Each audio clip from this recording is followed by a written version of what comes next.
than moving towards working in manual. It's really important to understand this. So let's go ahead and get started.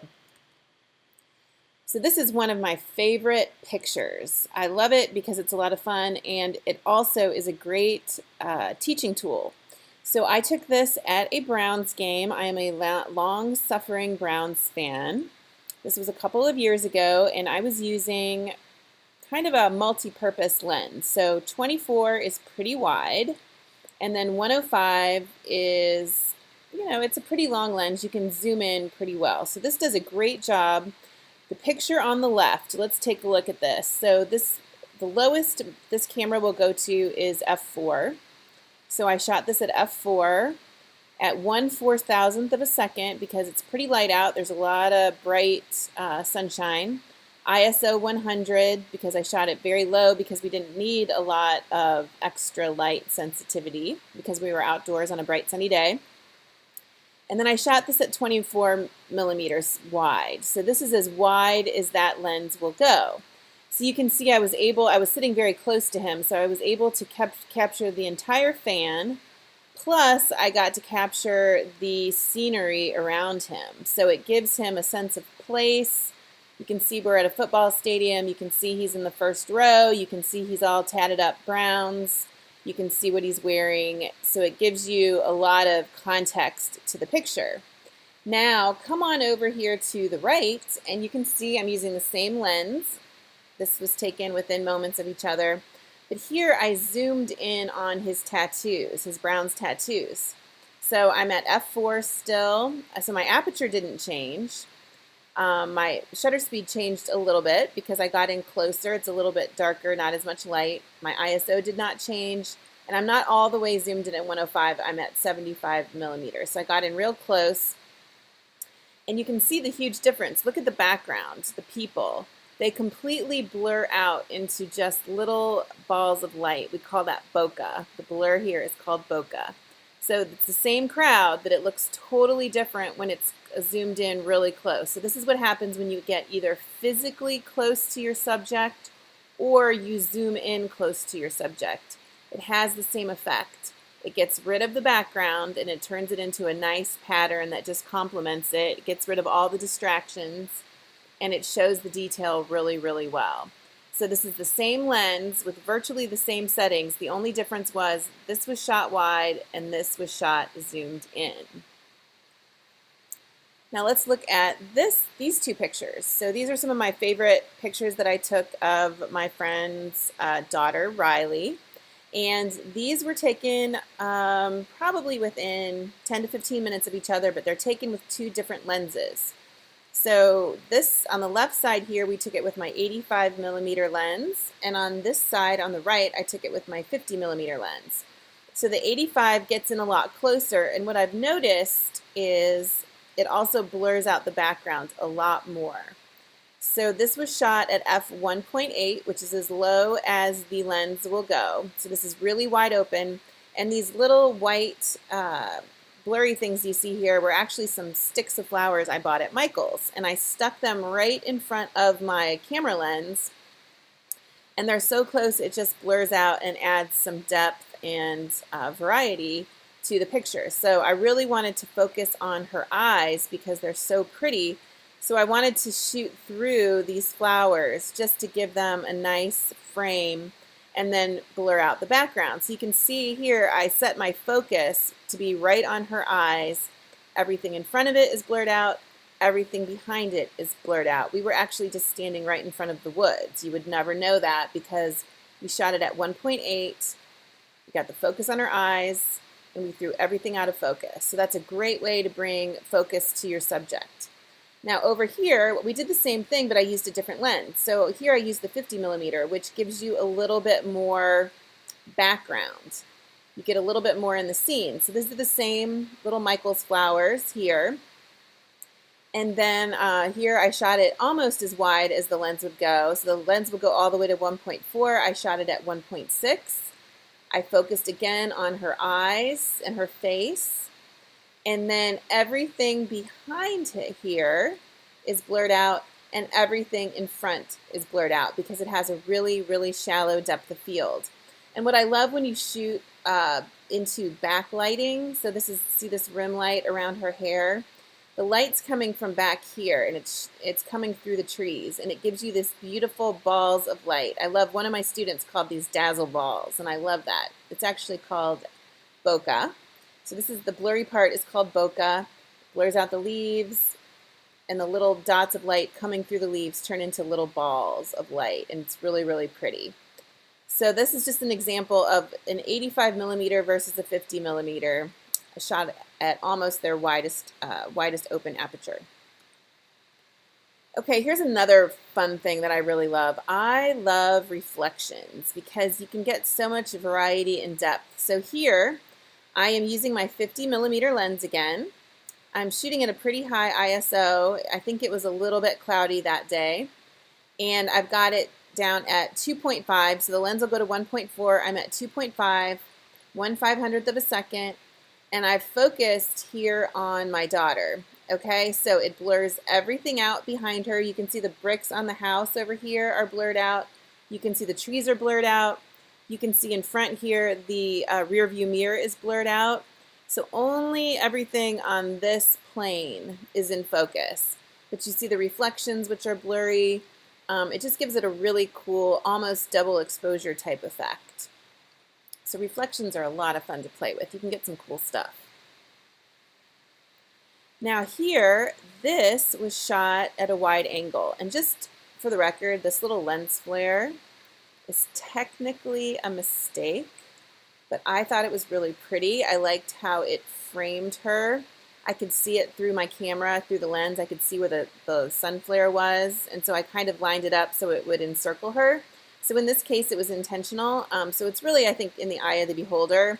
If it was right over her face and kind of blurring out something that was important, I would say it would be a bad thing. But in this case, I think it adds a nice frame to the picture.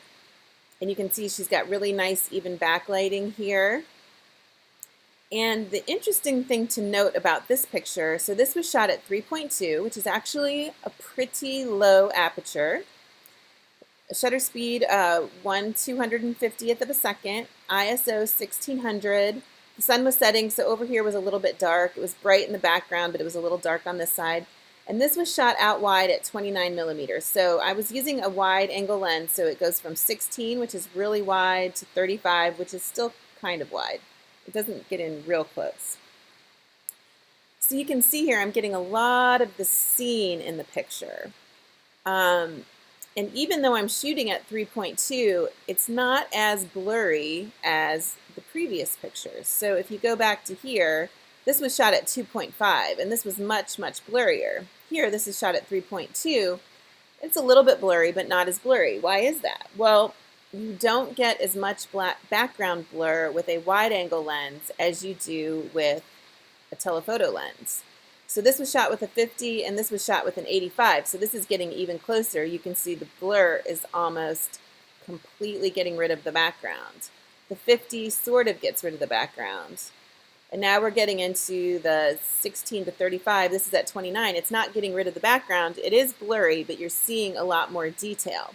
So just know that the wider your lens goes, the less blur that you get.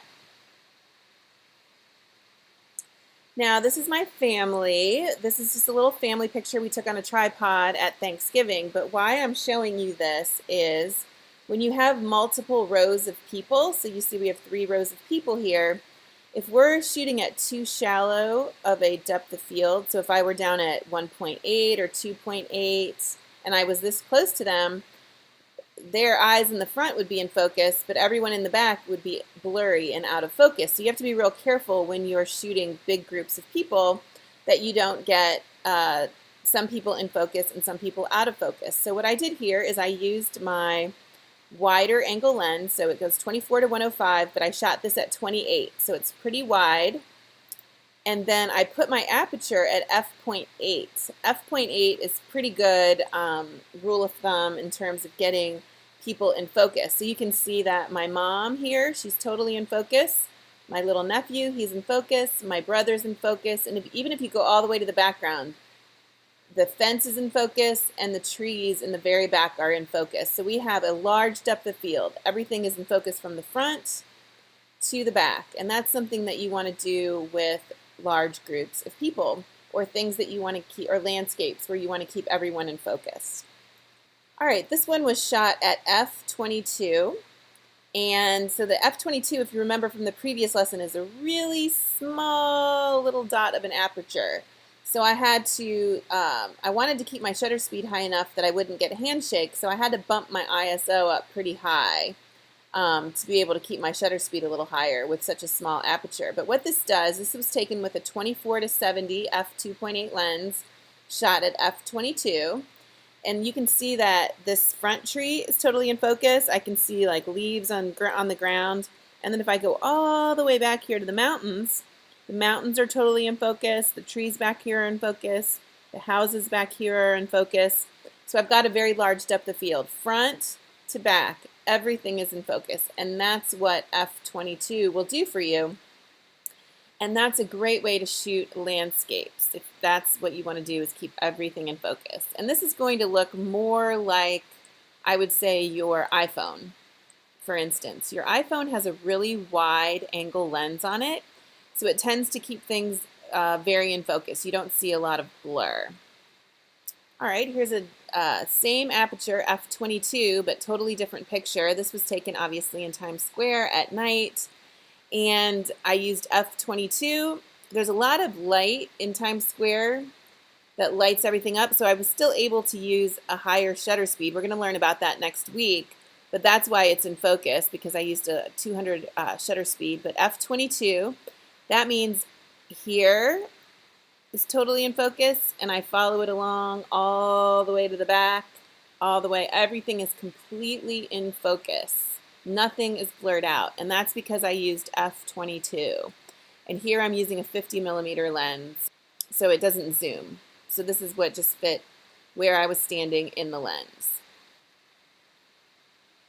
Now here's something fun that I love to do. In fact, I love to do it so much that as I was going through my pictures, I kept finding starbursts everywhere I went. I'm like, must be something I like to do. So see this little starburst here? This is just something fun you can do, and you can do it with your aperture. So you want to change your aperture to probably 7.1 or higher. I don't think it works very well if you get lower. You can play around with it. So if you have to do, if your aperture is high and it's getting darker, you may need a steady surface if it's low light, because you may get some handshake here. So just know that. And we're going to learn more about handshake and blur with your shutter speed next week. But you're going to practice on the sun peeking through something. So in this case, it's peeking through this car on the Skyride at the fair. It's peeking around this little pole. Be careful not to shoot directly into the bright sun. You don't want to hurt your eyes or your camera lens. But here, this is being kind of filtered by this post. Or you can use street lights. Try different apertures and lenses and see if the shape of your starburst changes, because it kind of does. Depending on what aperture you're on, you're going to get a more defined starburst, the higher aperture, and then sometimes what it's peeking through will change the shape as well. Now here is, we were up on the Beltline in New York City, so I was able to set my camera on the railing. And so you can see here I was at f/22, so this is as high as my lens will go. I was using a 50mm lens.